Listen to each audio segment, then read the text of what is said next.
Welcome to the latest episode of KapVista Klips. Today we're with the team, Markus and Jürgen from Monemon. How are you? Hi, we're good, I think. Hi, nice to meet you. Yeah, it's great to chat. So tell us where you are in the world. So basically, we're situated in Estonia, the unicorn hub of the world, basically. We're quite IT developed country, so we're building basically IT infrastructure for all over the world. So we kind of know what we're doing here. Yeah, I've heard really good things coming out of Estonia. Really cool startups, really slick technology. So I'm interested to find out a bit more about what you're doing. So before we get into what Monemon is, tell us about you. Tell us about your background, your history, because there's a dynamic here. You've got that Yeah. you know, the passion, you want to build things, and then you've got the people around you that have done things and can put the structure and the organization and actually grow it. So tell us about you. So my name is Markus. I started Monemon when I was 25 years old. I've been building this thing for 4 years now. So it's a very IT development heavy building we're doing here, or startup we're doing here. So like you need to get the context for Estonia to actually understand why we're building things here. So basically, Estonia is a really, really small country. So we have to think globally from the get-go. Like we cannot just focus on Estonian market because we have 1.3 million people living here. So it's not enough people to actually build something huge. So when we start building things, we immediately think about software because it's very easy to scale good software across globe. So also when you look at where we come from, then every day you hear about companies like Bolt or Wise or like huge unicorns who are like 8 billion market cap companies. So you kind of want to compete with those companies, not with the local companies here in Estonia. So I think also like the competition gene has been given to me like since birth. Before I started Monemon, I was a professional jet ski racer. So I raced all over the world. I'm a 4-time world champion, which means I'm like inherently built to compete. And I think the financial or like the competitive to be great in building companies now is my like biggest passion right now. So now we're here with why financial products.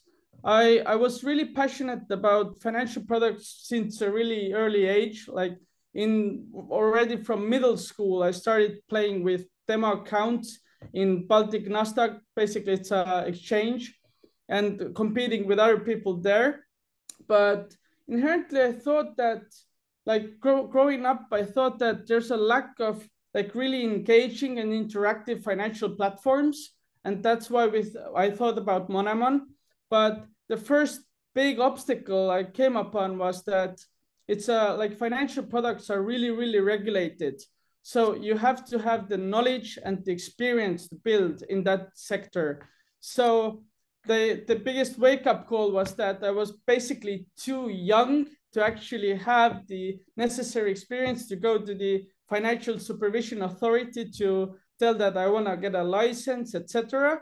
So they basically told me no from the get-go. So I had to approach the problem in a different way. I had to find really cool, experienced guys who would help me build this thing. But what I found out is that banking kind of makes people boring in the top level. So it was really, really hard to find people with like-minded ideas and thoughts how to actually engage the new generation in finances. So luckily, I found Jürgen, who is my co-founder now, who has like tons of experience. And I think he can do a short introduction of himself. Thank you for not putting me into the boring bankers box. And yes, I'm Jürgen. I have a very different background. I grew up in USSR basically, and when it collapsed, I was so lucky, probably, and probably deserved it partly, but I was invited and hired by McKinsey in Scandinavia, and it's a fantastic company especially for somebody coming from from such a background, and I was very successful there. And in the 90s, Estonia started really developing very fast, and the first sector that was really developing fast was banking. So because I was in McKinsey focusing on financial services, I was recruited back to Estonia to one of at that time fifth bank here to run marketing initially, and later organization and the whole thing. And it was a pretty backward bank, but when we sold out to the Swedish SEB in 2002, we were the second largest bank in the country with 30% market share.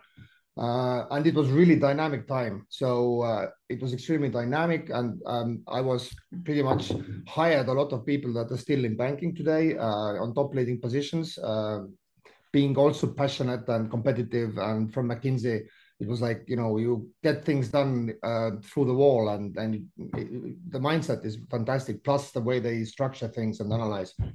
But then in 2002, I made a mistake thinking that now Estonia is too small for me. I mean, we got, we were bought out, so I had some capital. So I went to the world to do other projects. I worked 5 years in London in a fashion project, a startup, and then another 7 years in Russia producing oil. Also bringing a successful company to the Stockholm Stock Exchange. But then the whole Russia situation kind of imploded in a way, and the Western capital was not, Western companies were not welcome. So I come back to Estonia, and meanwhile, what had happened is that we had this startup boom. What had happened, Wise came and Bolt came, but I don't know, and this young passionate guy came to me. I've kind of family friends, and he was just a kid. He was, for me, I was thinking he's just a kid, but his passion, he's very smart, and he had a vision. And he told me that, I am young, and my friends, they don't get what they want from the banking. I mean, they could be exciting, but the banking is so boring. Let's do something about it. So I bought it. I liked the idea. I also never got boring because I didn't go to banking, so I was always looking for something cool to do. And I went to a couple of my ex colleagues from the old times. One of them was the head of IT of the two large banks. He had been a really good guy, Tony. He's quite passive now as a founder, but he put together the IT team. And another founder who's not here with us is Hendrik. He had then been working for 15 years in exactly digital banking. And when I went to him with Markus's idea, he said, "This is exactly what I've been thinking about myself. I'm in a bank. I want to make changes." He was in a big bank, and everything is bureaucratic. The IT systems are old. The mindset is old. And basically, the old school banks do not want to do something about young people because they're not profitable at the moment. So they maybe do some marketing, but they never think from the grassroots up that what should we do for young people. They all focus to 40 plus, and there we saw opportunity, and we put the team together. And like Markus said, the biggest problem, what has been on a way, which has taken so much time, it's taken 4 years, is to get the license. So here in Estonia, at least in Europe, in Estonia especially, because we had 10 years ago a kind of money laundering scandal, so our financial inspection is especially cautious. We went for a rigorous license application process while building. We started immediately building our own bank core system with Tonu's ex-colleagues, because we wanted to have our own core system. So because we need to be nimble and flexible when we work with the young segment. Not to rely on some service provider, which takes time to make changes to a system. Applying for a license, and we got the license about exactly a year ago. And from that moment, we could start then connecting to European payment systems, apply for MasterCard membership, and really build the app to where we are today. So that's the background. So you both have a lot of passion. There's clearly a lot of experience right here in front of us, and you've brought the team around. So it's not just something you started 6 months ago. This has been a long time in the making, right? Yeah. It's taken a while to get the license and the foundations, and everything is set, and you're, moments away from launch. So tell us about Monemon. Tell us about why you're different. Tell us about why your target market is going to love what you do. So basically, what we need to understand is young people have grown up in the times of smartphones, basically. So their expectation of digital experience is something totally different than it was like 10 years before. So we need to understand that they're overwhelmed with information. There's 100 apps who are trying to captivate young people's attention, and they have very little of it.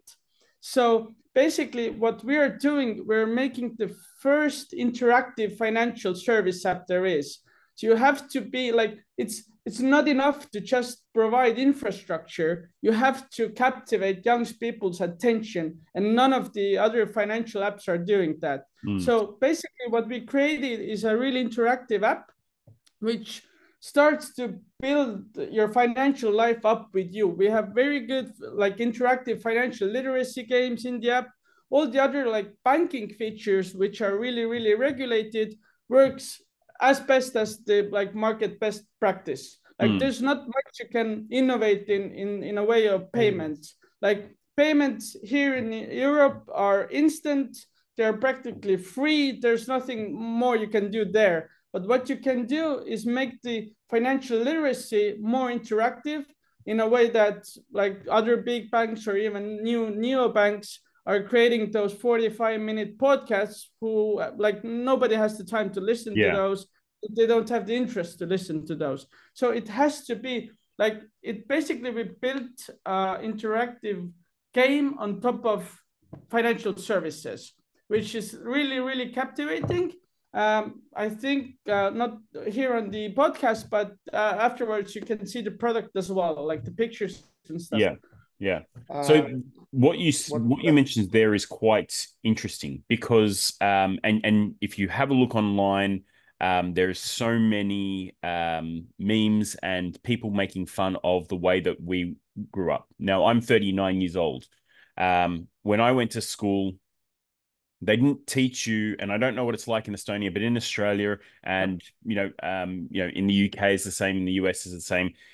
They didn't teach you investments. They didn't teach you banking products. They didn't teach you how taxation or anything that works. They taught you how to play recorder, or they taught you things that I've never used in my life. So there's a whole generation who went through and got into the real world and they had no idea about banking. And now if you have a look at it, the younger generations coming through is a lot more engaged. They're learning online. They want to know more about how to control their finances, how to grow wealth, how to change their financial situation. So what you just touched on there I think is very, very valuable. Yeah, exactly. That's the thing. Like, I mean, even in Estonia and in Europe, it's kind of a conspiracy theory that someone out there don't want to teach you those things, or young people those things, to be actually like financially independent. But the thing is, like, there's not very much like school stuff upon it. So, and banks do not want to do it because they just don't care, because like their money client is like 40 plus, someone who has actually like learned or suffered the road themselves, so they don't need to start to educate them anymore. So we want to build the trust into education from the ground up with our customers and offer it in a meaningful and engaging way. And I cannot iterate it enough. It has to be engaging and it has to be interactive. Otherwise, you will lose the client. Like, young people have very short attention spans, and we have to constantly keep that in mind. And one thing that Markus maybe didn't mention, it's not only the game and engagement, the whole marketing language is the whole marketing approach, the marketing strategy, how we go to the market is completely different from traditional ways. Actually, the good news is it's much more cheaper, because we want to use like radio or TV because kids don't watch it. We use social media, influencers, word to mouth. What we, and even you know, it's kind of even cool that you have to have this legal text everywhere, you know, the terms and conditions, and if you make an advertisement, there has to be a certain notice that you have financial services. And actually, it's everybody says it in the same way, but it turned out that legally there's no wording. So we actually hired a young 23-year-old copywriter who actually is making all the texts into kind of cool, fun, understandable way. Reading it is even fun. So it's not only the product and the game, but the whole thing is built from thinking about young people. And that's why Markus is our CEO, although he probably from the older guys has least experience, but he digs the young generation. And we actually had decided that we leave all the kind of marketing and going to the client decisions to him, because I'm 52 and I don't even understand some of the words that that these guys say. But he does, and our marketing team is very strong, and lots of young people here. I think that's a very interesting dynamic that you've got. You've got someone who can engage directly with, you know, your target market, and then yourself who has got that banking experience, who can, you know, and when you come together, you relay the two and find a product and a solution that is not only fits the traditional system, but engages your client to bring them in. So I think what you're doing is fantastic. So tell us about the traction, because you're you know a week away from launch. You know, so tell us about the momentum behind you. Yeah. So basically, we're 13 days before launch right now. So it's a quite hectic time. It's Halloween launch. Yeah. But we will launch on the 30th of October.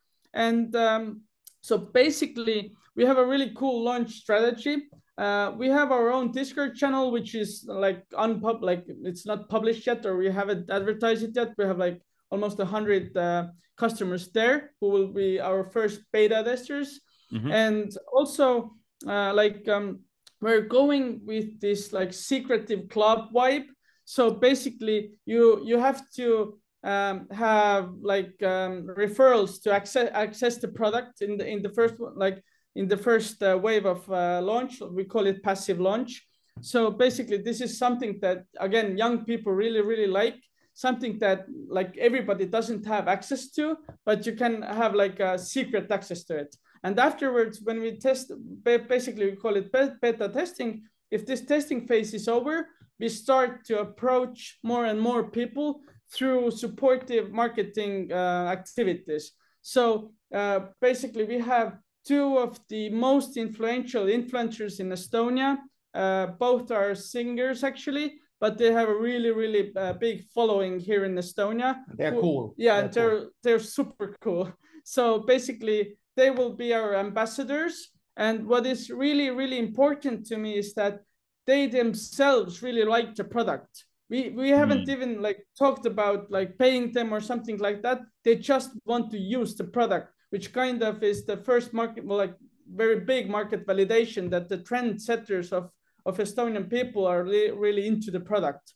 So we are making basically they have a party series, and we will be engaging there. Also, the financial literacy game we're using, it has been played by 17,000 people here in Estonia. We have direct access to those group of people, so we will start targeting them as well.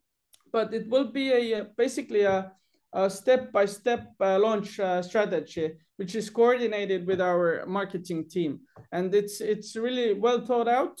It has like different features we want to test, because we, like Estonia, we take it as a testing ground, because we want to basically A/B test what works, what messages work, how the wider audience takes in the product. And when we start and learn on that information, we want to apply that to bigger markets in Europe, for example, Germany, France, Spain, etc. Yeah. Okay. And indeed, we have these, 100 guys that are all fans. We've invited them to the Discord channel, and as we haven't had the app completely ready due to technical things with MasterCard. Oh, I should mention that we are really honored to be principal members of MasterCard. usually people start with using a service provider. But we went to MasterCard because, again, I knew somebody, and they liked us so much that they gave us the connection to their becoming principal members free of charge, which normally costs €500,000. So they waived all the fees, and their point was that you go to young guys, we really want to know what young guys think, how to develop the product. So you will be, I mean, Monemon will be MasterCard's kind of a intelligence for the Gen Z, so they can also be up to the task of what young people expect. But that has been one of the factors which is why we're launching now, because we just got the principal membership like 2 weeks ago, and that was a limiting factor because we cannot launch without the cards. But what I wanted to say additionally is that yes, the wave thing is, I think, really smart. So you can think of Estonia as a first wave to going Europe-wide and then global. But also in Estonia, we have 17,000 contacts, but first week maybe we send out 1,000, try one message. Second week we send another 1,000, try another message. Check how the response rates are. Just do, that's the strategy. So once we have Estonia, we have a pretty good understanding what young people, how they actually behave, what features they like, what should we change. So it's a really idea is to be really flexible in this marketing approach. And one really important thing about young people is that, as I said before, they've grown up in smartphones. They have been quite connected globally, meaning that young people here in Estonia are not much different than young people there in Germany. Of course, there are some differences, but they are much more similar than older people. So it's easier to apply the same techniques we are using here in Estonia to bigger markets. Yeah, that's exciting. So tell me about your raise, because you've raised a bit. Yeah. How much more are you raising? What does that look like? So we have raised 3.6 million euros, which is about $4 million or something, USD dollars, in the time we have built this thing. So our raises have been constantly a bit bigger because there's you have to understand that this is not in a way, it's not a really early stage startup anymore, because we have the technology, we have the licenses. Our team is like 20 strong, like banking executives, basically, and then young people. And that means that we're kind of, for an early stage startup, we're quite mature in a way. But that being said, right now we are raising 1 to 1.5 million euros more to basically cover our costs before entering Germany, like the bigger market. So we can test out our ideas and our launch strategies here in Estonia, and to provide enough runway to make a bigger Series A before expanding all over Europe. And we had a really important breaking point in last year with the license, because we didn't raise more money initially because we actually didn't know if we got the license. We believed firmly that we will get the license, but there were some investors that said, guys, you will not get the license. It's so difficult, because basically the financial supervision guys saying that they don't want to issue new licenses because it means more work for them. The government is not giving them more money to do supervision. So they actually, why should they create more work for us if they don't give us more money, or the governments are cutting the expenses? So to get the license is actually a big thing. But before we had the license, we had a kind of a really scary period. They actually didn't give us in the first 6 months, which is normal. They extended another 6 months. So we were not, it wouldn't have been responsible to take all the money and then not get the license. So actually active work really started, super active work started a year ago. And we're only the third electronic money institution in Estonia. And also we're the first one who got their cross-border license, meaning that we can already today offer our services in all of the European Economic Area countries. So basically 31 countries in Europe we can expand to. Yep. Yeah, so that's exciting. So this raise, the 1 to 1.5 million, gets you to launch, test the product, grow throughout Estonia and then into Germany. And is Germany your next target market? And then what does that look like after that? Yeah, just that we actually have the money for the launch and the short runway. So we are cool in that way, but we need to extend that runway, because initially, of course, our customer base will start. We hope it will grow like that, but we have to count on it growing like that and maybe taking off, because we are testing it. So we actually raising this money to have a longer runway, to keep developing the product, add financials, investments and many more features to the product. We cannot wait until the product is fully ready, because that would take, that will never happen. If you look at Revolut, one of our competitors, I mean, they're bringing cool stuff to their product all the time. So we are decided to launch now with what we have. And may I just add to the electronic money license that Markus said, we're talking about banking, but technically it's just as other big digital banks did, Revolut, Bunk, N26, they all started with electronic money license. The only difference from real banking is that we cannot issue loans from our customer deposits. So we have to keep the customer deposits in a commercial bank, in a safe place. We can do everything else. And the reason why we didn't get the banking license is just upholding the full banking license is much more important, etc., etc. And on the second hand, we don't have enough customer base to issue loans to. But once we have, let's say, 100,000 customers, we will apply for full banking license, and then we'll also start giving consumer loans initially, and why not mortgage loans for the younger generation. That's the Estonian way to go super technical, even in an interview. No, that works. Okay, so I won't take up much more of your time, but I'm really interested in the space you're playing in, because I've known for a long time that there is a massive disconnect between what is the incumbents, what the big banks, what they're offering to the younger market. There's just no there's just no connection. So I've known for a while that there has to be something there. There's a few players in the market that's trying to take traditional banking and offer it, but it's just not resonating, because the younger generation just doesn't work with it. So I like what you're doing. I really like what you're doing. I like the traction that you have. The plan is great. Going from Estonia to Germany and then throughout the rest of the EU and beyond.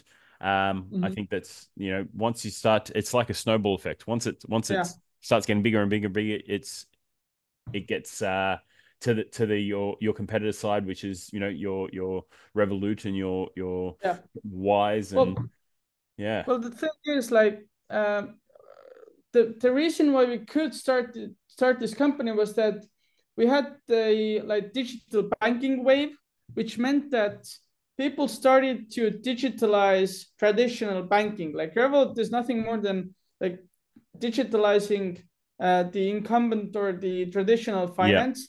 We're just adding the target focus to that. Like we're building for a very different, like very specific target group, which are the young people. And the fun part is that actually this is the biggest generation now globally.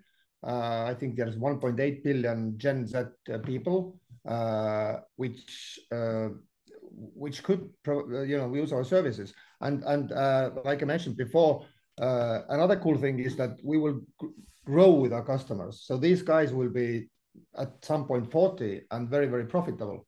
But talking about profitability, we mentioned that how we make actually this business also more profitable is that we have added another kind of product, which Marco can maybe talk about. We forgot about it. I mean, I think we found a magic way to make young people as banking customers profitable. So we have a additional world. If you turn the phone into a horizontal, you enter into Mono world, we call it. and there's kind of a city view, and you can enter the buildings, and one of building is a game, another building is a digital store where we will be selling digital items. Some of the items are just clothes for your avatar, which is another feature we have, and some of the items are, for instance, you can actually personalize your banking app by buying skins. The computer games say that the in-game purchases, and young people really like to personalize their experience and their avatars. And we'll be selling these for pretty small money, but still it's an income. And then the third group of the items is that you can actually use your bonus points to buy real life utilities. So we have agreed discounts with places where young people go, like cafes, sports clubs, parties, clothing stores, and they can actually get, and these are very open, and these companies are very open to give bigger discounts to our customers because they are young and they are price sensitive in the real world. So we will have an additional revenue stream. We don't know yet how big, but we actually think that this business maybe even become bigger than banking when we make it into a kind of a marketing hub where you can invite collaborators to offer their services. Anything cross promotion? No. All right. Well, thank you very much for jumping on. It was great to chat. I'm really excited to see where you're launching in 13 days. Yeah. All right. Exciting. Perfect, guys. Thank you very much. Perfect. Thanks. Thank you. Bye-bye. Bye-bye.